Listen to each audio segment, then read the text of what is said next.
Welcome back, Spanish class. We are entering chapter 9 and missing you all in person, but hopefully these videos are helpful. Got an improved lighting setup, which hopefully is going to make this video a little bit easier to follow. And I'll be improving as, the rest of this month continues, hopefully. So we're going to jump in to talk about negatives. And this chapter is on negatives and prepositions, but what do we mean by a negative?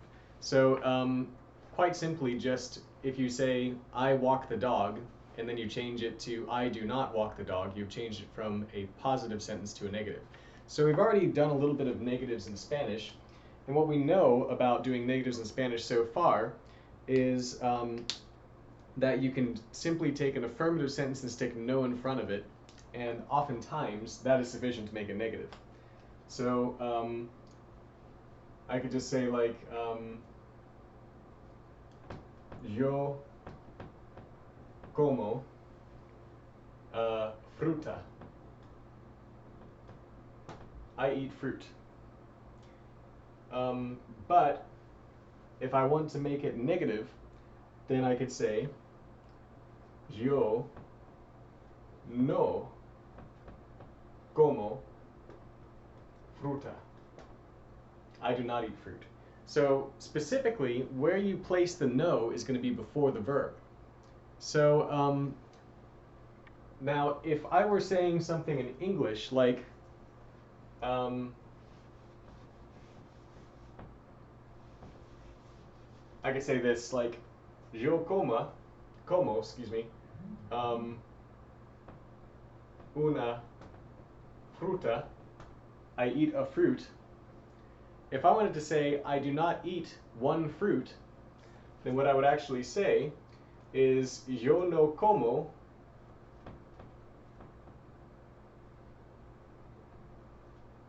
ninguna fruta. So ninguna is going to be the feminine form of ninguno, no, not one. So not one. So in English we would say like this: I eat not one fruit, or I do not eat one fruit. But in Spanish, we actually have a double negative going on, and this is grammatically correct in Spanish, but not in English. So when I say, yo no como ninguna fruta, I have a negative here, and I have a negative here. So that's a double negative. And in English, this would translate to basically like, I don't eat not one fruit. And you understand that's grammatically incorrect in English. But in Spanish, you can actually have like 3 or 4 negatives in the same sentence. So if you start your sentence with no, that signals that it's going to be negative, and then you still need to use a negative, just kind of like, instead of like one, you would have to say not one, or something like that. You would need one of these negative words in there too to convey the negative idea. So it's redundant to us, but it's necessary for Spanish. Over here, I made a list of affirmatives, and so not all these are the same part of speech, by the way, notice. So like algo, something, alguien, someone, and alguno, some. So something, what would that be? That would be a noun. And someone, that would also be a noun. Alguno, some, that's going to be an adjective. And I put these in the order that they were in the book, but really I should have just put them all 3 together because they're kind of similar. Algo, alguien, alguno. And then we have a veces, or algunas veces, which is going to be sometimes. So what part of speech would that be? That would be an adverb. So for example, I walk sometimes. It's modifying walk. And then siempre, which will also be an adverb, always. Now over here, we have the negative equivalents of these. And notice there isn't really one for sometimes in there. I guess the negative equivalent would just be never. So nada, which is nothing, as opposed to algo, which is something. And then we have nadie, which is no one, as opposed to alguien, which is someone. And I remember this one, by the way, because quien is who. And then, so you're talking about a person when you say quien, which is just if you switch that G around to a Q. And so here we're talking about a who as well. We're talking about a someone. So nadie versus alguien, no one versus someone. And then siempre, always. this is interesting here because you could say nunca to mean never, but if you want to say it really strongly, the stronger version is jamás. So it's like a kind of a, um, like, for example, I would say, maybe I never eat cheeseburgers, but I might say nunca when I say that. But if it was like I never eat pickled pig's feet, I might say jamás because that's a stronger. You're like, oh, I don't want to do that. That's a stronger never. And finally, we have alguno and ninguno, which is going to be some and not one. So those are roughly opposites, I guess. But an interesting thing to point out with those, I said there are different parts of speech represented here. And so the only ones that you're really going to have to worry about, like the form, would be the adjectives alguno and ninguno. So we'll do a little bit more with those later. But everything else is just going to be like, regardless of what you're referring to, algo is going to be algo, alguien is going to be alguien, a veces is going to be a veces, etc. So we'll do some example sentences. First of all, let's say this. I have something in my bag. Tengo algo en mi bolsa. Bolsa can be bag, it can kind of mean purse, but cartera can also mean purse. That's C-A-R-T-E-R-A. But cartera can also mean wallet, so it's kind of confusing. But you could do bag, just bolsa. And then we could make this negative. First of all, see if you can make it negative. But the first thing you do when you're making it negative is before the verb, you stick a no, and then you say no tengo. So my verb is over. So this is where I insert the opposite of algo. So what's the opposite of algo? I'm going to say nada. No tengo nada en mi bolsa. Just to reiterate, in English we would say I don't have something in my bag. We'd probably say I don't have anything, but same idea as algo. So in English we'd be tempted to say like no tengo algo en mi bolsa. And to us, saying no tengo nada, I don't have nothing in my bag, that's not very good grammar, it's a double negative, but in Spanish, it's what you do. So no tengo nada en mi bolsa. I don't have nothing in my bag. Literally. For us, it just means I don't have anything in my bag. All right, let's move on to the next pair.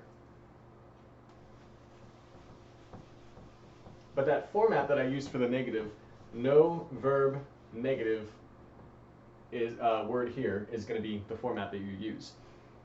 So next one, let's do something with nadie and alguien. So I could say something like this. I,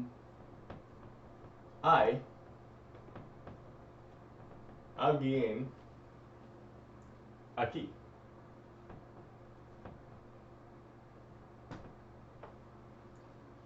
There is someone here. But if I want to say there is no one here, then I say my redundant no, kind of, no, I, and instead of alguien, I'll use my negative, nadie. Aquí. No hay nadie aquí. There is, you could say basically, there isn't no one here, but really there isn't anyone here. All right, next one.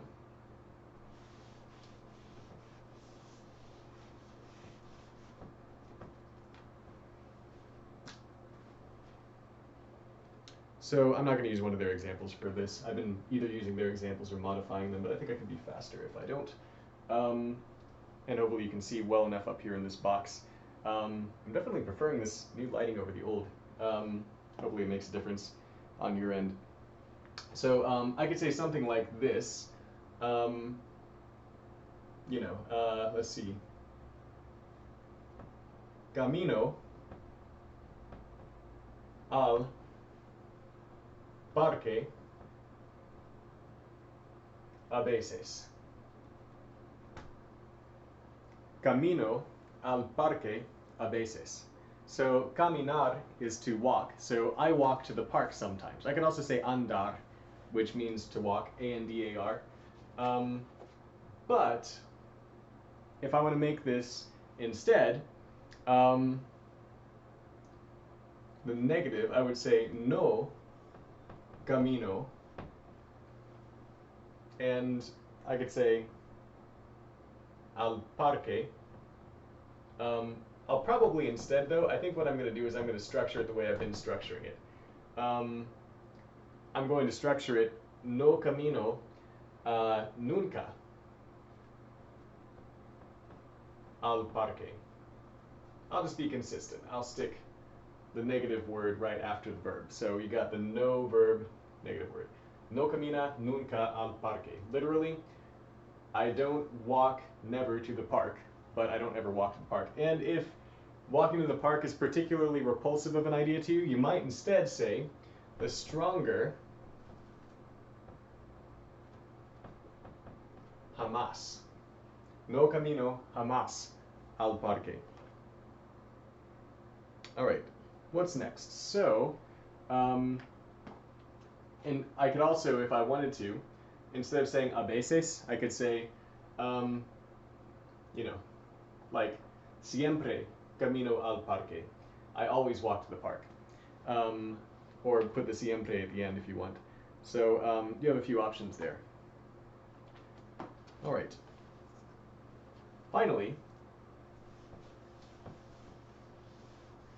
I think I'll just make up my own for this one too.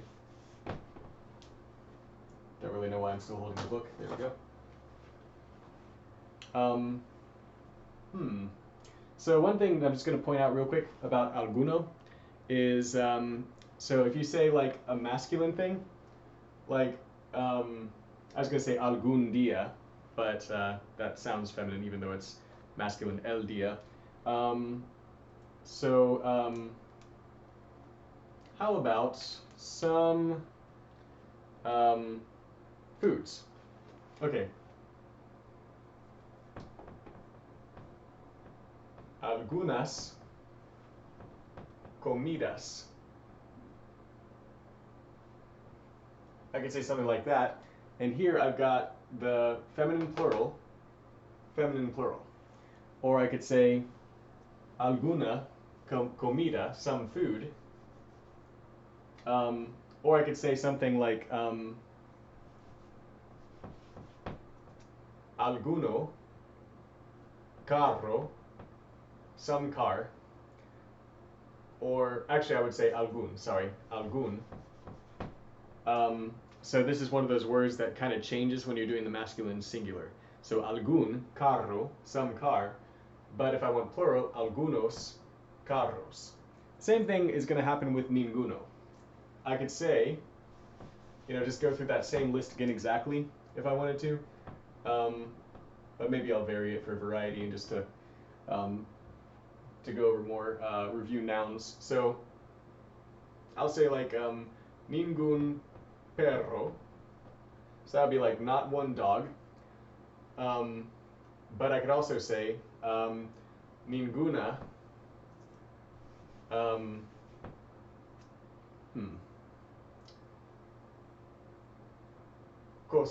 casa, not one house. Notice I didn't really do the plural forms, because if you're saying not one, do you really need a plural? So now let's go ahead and do this example like we've been doing. So I think I'll use a masculine. So I'll say I algún carro aquí. There is some car here, like some car is blocking my driveway or something like that. Or we can do the negative. No hay ningún carro Aki. And I may have forgotten to put it in the last example, but notice the accent mark, ningun. Ningun.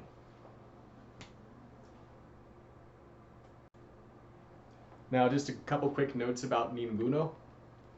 And I think this would apply to alguno as well. So what if it's a singular thing that it is modifying, but it has a plural form? So, for example, vacation is las vacaciones. So we would think vacations, but no, it's actually a word like scissors or pants, where it's plural in form but singular in meaning. So I could say something like this. No tenemos ningunas vacaciones. And this is, we don't have one vacation. But because vacaciones is feminine and plural in form, even though it's singular in meaning, we have to use ningunas. I imagine you could also say something like this. I'll do an example of the same idea, but this time with algún. So this time, I'll say, hay algunos pantalones. I don't know, in la mesa. There are some pants on the table. And that's one that is plural in both languages, so it carries over a little easier. Plural in form, singular in meaning. But anyway, so if you say like, I could also say like, no hay ningunos pantalones en la mesa. There are not any pants, and if you want to translate it super literally, it'd be like, there are not one pants, which doesn't really make sense, on the table. But anyway, hopefully that idea makes sense. And so when you're translating ninguno, I could take a sentence like, for example, I'll write this one. I'll just use the book's example here.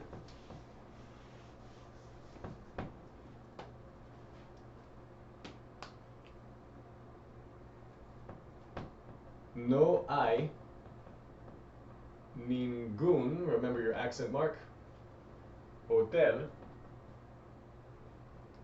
en esta ciudad.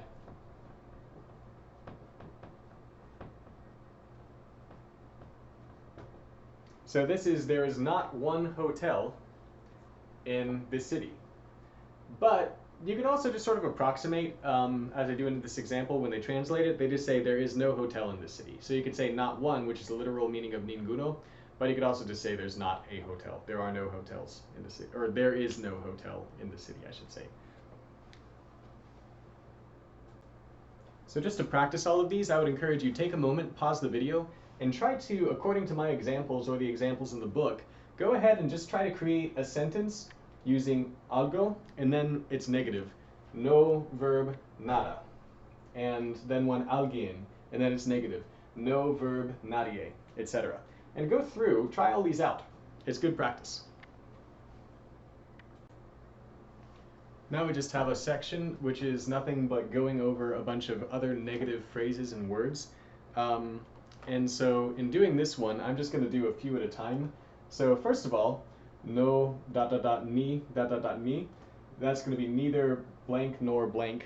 And if you want to continue the list, nor blank. So they only wrote one nor here, but since they have two ni's there, I think I'm going to write another nor there. So if I say something like this, ella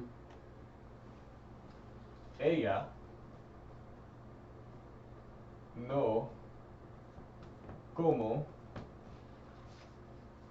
cabras no vacas.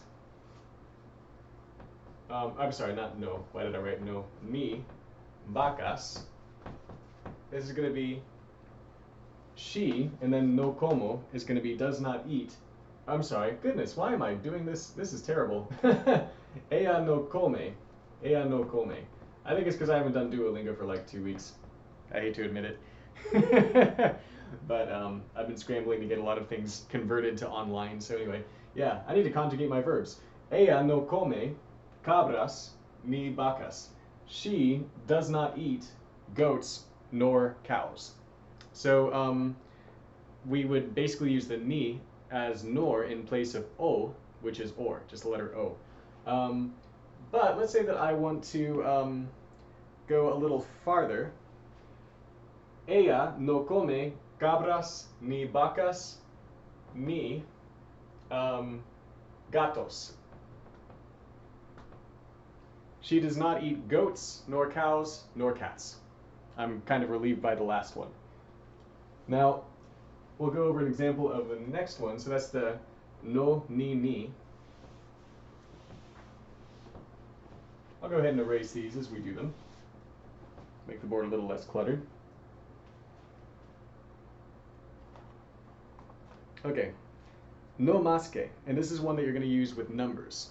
So you could say something like that, or like this. Sorry.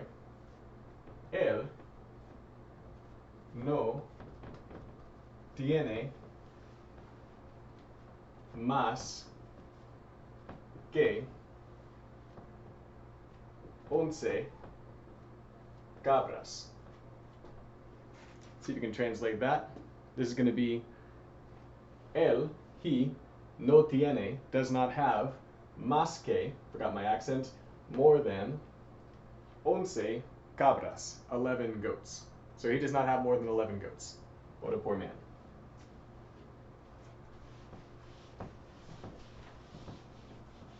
So that was a no más que. Now we can do tampoco, and you might be confused, wait a second, neither and either, aren't those opposites? In this case, it'll be one or the other in English, just based on the context of the sentence, how it more conveniently translates.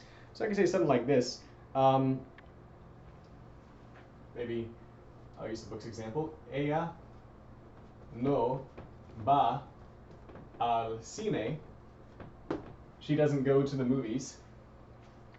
Cine is like movie theater, and it's el cine. And then I could say, yo no voy tampoco. I'll just say, no voy tampoco. So here, tampoco is going to be translated as either. I don't go either. So she doesn't go to the theater, I don't go either. You can also say something like this. Like maybe somebody else chimes in, and I don't know, maybe his name is Borjas. Borjas responds. You say, I don't go either, but then he could say, like, ni yo tampoco.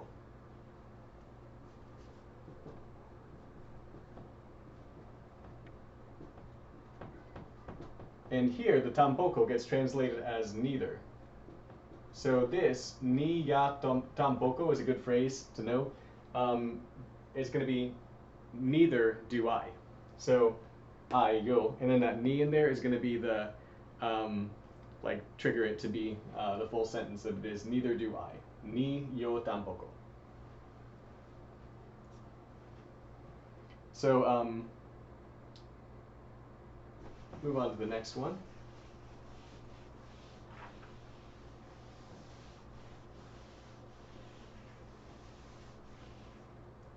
Sino, but rather. All right, so here, yo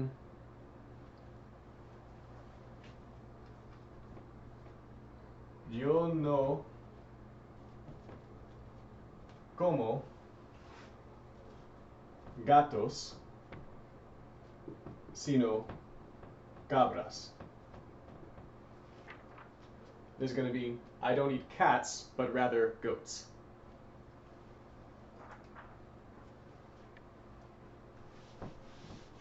And the example in the book is, yo no soy maestro, I am not a teacher, sino soy estudiante, but rather I am a student. Actually, in their example, you don't have to repeat the verb. Here, you could be like, yo no soy maestro, sino estudiante. I am not a teacher, but rather a student. All right? Next one. This is just a good one to know in general, and I don't really have to.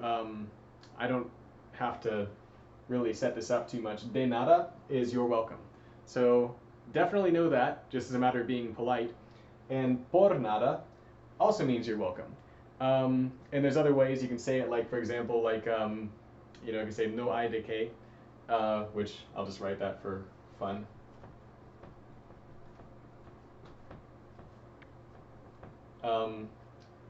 And all these mean you're welcome. If we were to translate them more literally, then you'd say de nada means of nothing. So it's kind of like saying, oh, it's nothing, to say you're welcome. Or por nada would be like by nothing or through nothing. Same deal. And then no hay decay, there is not of that. So it's kind of like saying think nothing of it, or there is nothing of it, nothing to it. So those are all meanings, or all phrases that will mean you're welcome. And just for fun, I'll set up a sentence for that. Gracias para las cabras deliciosas. Thank you for the delicious goats. And then you could say de nada, or por nada, or, while it's not in the book here, no hay decay. Actually, it does say no hay decay in the book, I just didn't notice it. So another one we can do is ya no, which means no longer. So an example here would be like, I don't know, Raúl ya no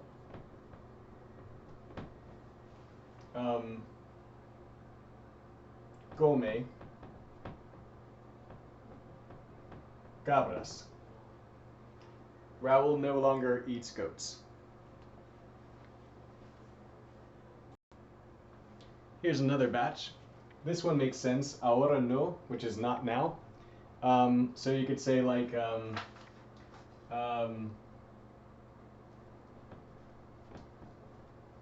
toco la guitarra.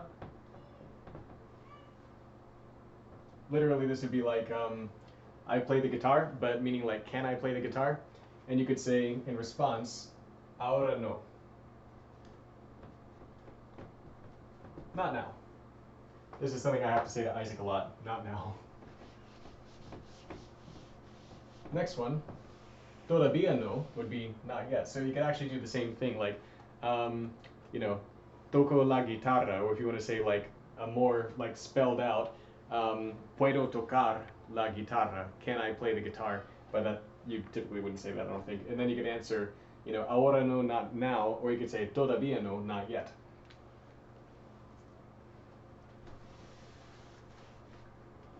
Ni siquiera, this is going to be not even. Lost my page, sorry. I was going to use their example, I think, or modify it. Okay. So,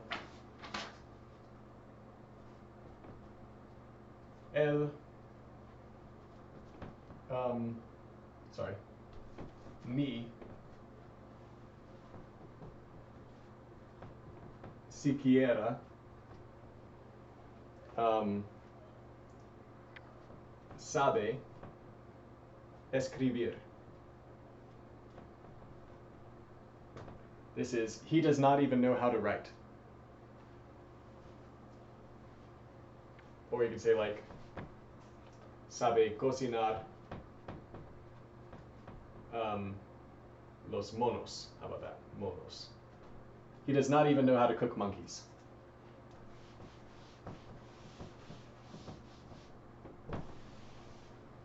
Okay, no es para tanto. It's not such a big deal. I could say something like this. No es para tanto. It's not such a big deal. Que él no sabe. Oops, sorry. Él no sabe cocinar monos.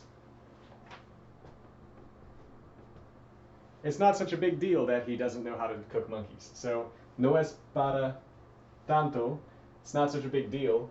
Que, to review, that's going to be that.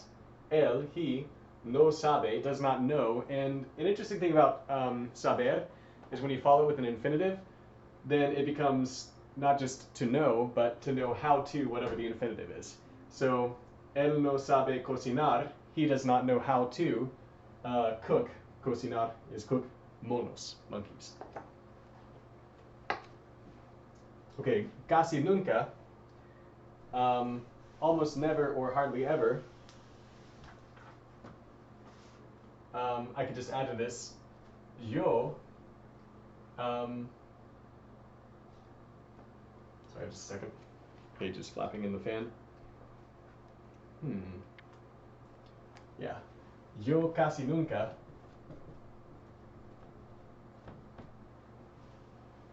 cocino monos. I almost never cook monkeys. It's not such a big deal that he doesn't know how to. All right, we'll do one last batch of these negative phrases. 3 more phrases. All right, so the first one is más que nada, more than anything. For example, más que nada quiero cocinar monos deliciosos.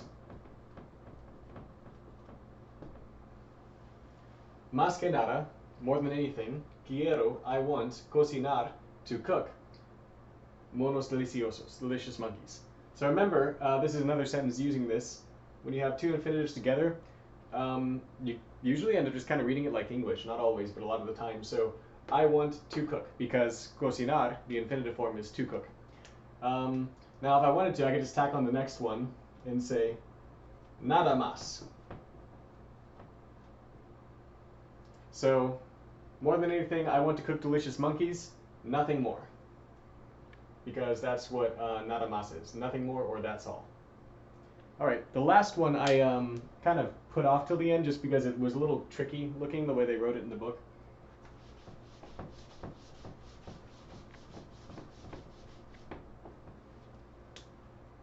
So, sin plus an infinitive, nada. That's going to mean, sin means without, and sin by itself means without. So just remember that, sin is without. And then the infinitive is going to be like a gerund form. So, and sometimes the infinitive is actually translated that way just in general. So like, if I say something like this, es mejor practicar. This is not translating that, this is just a general lesson here. I could say it is best, or it is the best in this context. You know, it is better is literally what mejor means, but if you just have like, you know, without comparing it into anything, then it can mean the best. It is best, practicar is to practice. So that's one translation. But I could also say, like, basically, practicar, I could say practicing, and say something like this. Practicar es mejor, and that can mean to practice is best, like the last time we translated this, but we could also say practicing. So in Spanish, every now and then it's better to translate your infinitive as a gerund with an ing at the end, so practicing. And it really is kind of the same thing. We have this in English where if you are making the verb the subject, for example, that would be one situation. Like here, practicing is best. What is the subject? Believe it or not, it's the verb practicing. And then there's another verb that it's doing. So practicing is doing the verb is. So yeah, in this situation, it's actually the subject. So when you have a subject form of a verb, you either say to practice is best, and to practice would be your subject. But an easier way to think of it often is to say practicing is best. Both are acceptable. And if you didn't get all that, that's okay. But I just wanted to point that out because here is a situation, another situation, where you have the infinitive in Spanish, but it's going to be translated in that gerund form, like instead of to practice, practicing. So here's what I mean.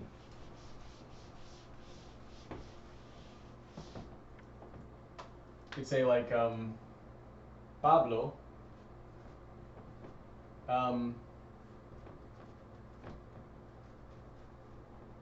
toca el piano muy bien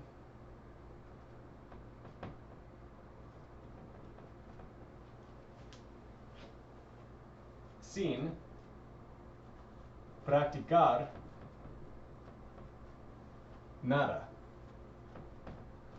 What does this mean? Take a minute, try to translate it on yourself if you want. You can pause the video. And anyway, what this actually means then is Pablo toca, Pablo plays. Tocar is to touch or to play, in the case of like an instrument or something like that. So Pablo toca, Pablo plays el piano, the piano, muy bien, very well, sin practicar nada, without practicing at all, or without practicing, anything, I guess. So yeah, he doesn't practice any musical pieces or anything like that. Or the example in the book too. I'll just do this one. We could say él, not referring to Pablo because I don't want you to think that Pablo in class does this. Contesta. He answers. Just for fun, I'll go ahead and throw this in. Las preguntas, the questions. Sin saber nada. If we were being super literal, this would be he answers the questions without to know anything. But this phrase here, sin plus infinitive plus nada, is going to mean without knowing anything. So anyway, that's a walkthrough of all of the material in this part of the lesson. Now to finish out this video, I've been thinking about what to do with the fact that we're not having any conversation in class, but we're also not having any pronunciation practice really, other than just pronouncing things on Duolingo. So I figured maybe we could start doing like just verbally reading some passages of the Bible, and I will be your pronunciation checker. You can repeat these words after me, or you can go ahead and read the passage and then just compare your pronunciation with my pronunciation line by line. Of course, I'm not a master of pronunciation, so I'll probably slip up a little bit, especially because I haven't been speaking as much the last few weeks in Spanish as I normally would, since I don't have 2 hours a week of teaching Spanish class in person. But anyway, and then like I said, I've been off Duolingo a little bit, which is sad. So today, we're going to be looking at, La Biblia, which is the Bible, we're going to look at Salmo 23. Salmo 23. So Psalm 23. And I figure that's a good one because it's really short and it's familiar. The translation that I'm reading from, which you can look up online so that you have the same words in front of you to pronounce, this is Reina Valera, and then this is, oh goodness, so 1960 would be 1960. So anyway, this is the translation. I think you can find it on Blue Letter Bible, but you can just look it up online. So Salmo 23. So in English, it is the Lord is my shepherd, I shall not want. He makes me lie down in green pastures. He leads me beside still waters. He restores my soul. He leads me in paths of righteousness for his name's sake. Yea, though I walk through the valley of the shadow of death, I will fear no evil, for you are with me. Your rod and your staff comfort me. They comfort me. You prepare a table before me in the presence of my enemies. You anoint my head with oil, my cup runs over.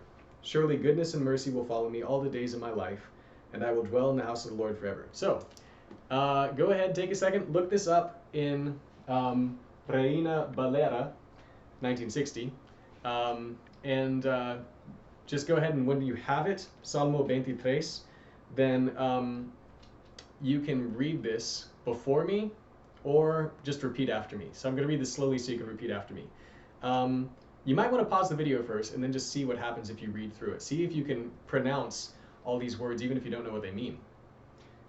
All right, and you can always review the pronunciation rules for Spanish. My fan is making this blow everywhere because the pages aren't very heavy. In the beginning of the book. So, verse 1. Jehová es mi pastor, nada me faltará.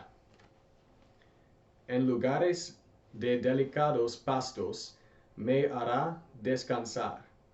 Junto a aguas de reposo me pastoreará. That's a hard one. Pastoreará. Confortará mi alma. He comforts my soul. That's cool. In Spanish. Mi guiará por sendas de justicia por amor de su nombre. And also notice that not all of these things will translate exactly. For example, por amor de su nombre, meaning for his name's sake, this would be for the love of his name. So note any differences in translation as you go, like just in the phrasing from English to Spanish. Verse 4. Aunque ande en valle de sombra de muerte, no temeré mal alguno. There's one of the words from this lesson, alguno, porque tú estarás conmigo. Tu vara y tu callado me infundirán aliento. Verse 5. Aderezas mesa delante de mí en presencia de mis angustiadores. I would have expected enemigos, which is how I am familiar with saying enemies, but angustiadores. Unges mi cabeza con aceite, aceite. I don't know why I always pronounce that one wrong. Aceite is oil. Mi copa, my cup, está rebosando. Ciertamente, el bien y la misericordia me seguirán todos los días de mi vida, y en la casa, y en la casa de Jehová moraré por largos días. So I kind of botched that a little bit. But remember, wherever you see an accent mark, that's the syllable that gets an accent. It is going to be in an irregular place. So some of these words that I wasn't familiar with, like for example, in verse 4, infundirán, I haven't seen that word before. So what I did was I looked at the entire word and I noticed there's an accent mark at the end. So infundirán, and I went ahead and accented that. Planned it in advance by looking through the word and just seeing if there was an accent anywhere. So anyway, hope that was fun, helpful, edifying, and feel free to let me know how I can make these videos more beneficial. And until then, I will, be available if you need anything. Just contact me by email. Thanks very much.